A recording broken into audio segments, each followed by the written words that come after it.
Ça veut dire quoi, Mandé? Mandé, en fait, c'est quand, après le déclin de Ouagadougou, il y a un groupe de personnes qui sont parties pour venir, de Kakolok pour venir s'installer dans la région qu'on appelle maintenant Mandé. Alors, Mandé, en fait, veut dire, il y a deux mots, il y a Man et Dé. Man, c'est le lamentin. Lamentin, qu'on appelle en maninga, Man. Dé, c'est l'enfant. Alors, avant, nos ancêtres ne faisaient rien sans consulter l'esprit des ancêtres et des man. Donc, ils vont voir le prêtre on veut s'installer telle chose ou on veut faire prendre telle décision. Qu'est-ce que vous voyez? Le prêtre va dire, voilà, il va consulter les man, donc il va leur dire, j'ai vu telle ou telle chose. Et il y a possibilité de faire un sacrifice pour que ça réussisse, ou alors il ne faut pas le faire. Donc quand ils ont voulu quitter le Ghana pour aller s'installer au Mandé, ils ont demandé aux prêtres de regarder si le fait de venir s'installer au Mandé va leur réussir. Et les prêtres leur ont dit ça va vous réussir à condition que vous fassiez le sacrifice d'un jeune lamentin au bord du Djeliba. Alors Djeliba, c'est ce qu'on appelle maintenant le Niger.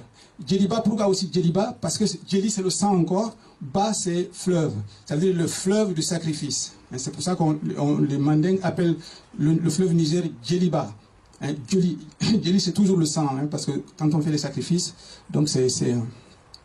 Donc ils ont fait le sacrifice du jeune lamentin et ils ont donné le nom du jeune lamentin au pays. Donc Mandé, Man, lamentin, Dé, l'enfant.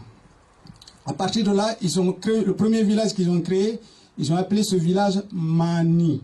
Mani. Ma, en bamana, veut dire beaucoup de choses. Pour dire ma mère, je dis ma. Mais pour dire aussi et humain, je dis aussi ma. Hein. Pour dire aussi l'humanité ou l'humanisme, je dis maya. Hein.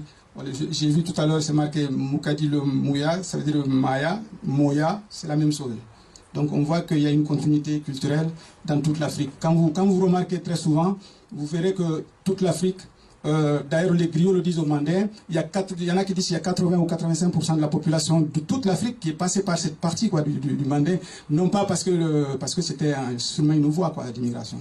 Donc ils ont fait ce sacrifice-là et le premier village qu'ils ont créé, ils ont appelé ça Mani. Mani, ça veut dire le man, toujours on a le man, toujours, le lamentin, ni c'est petit, donc petit lamentin, le village. Et c'est pour ça que les Maninka, c'est ce que les Européens appellent, ou quand on dit Manding, c'est pas Manding, c'est les Européens qui disent ça. Mais les Bambara ou les Maninka disent Maninka. Maninka. Pour dire quelqu'un, un habitant de tel endroit, je dis, par exemple de Paris, je dis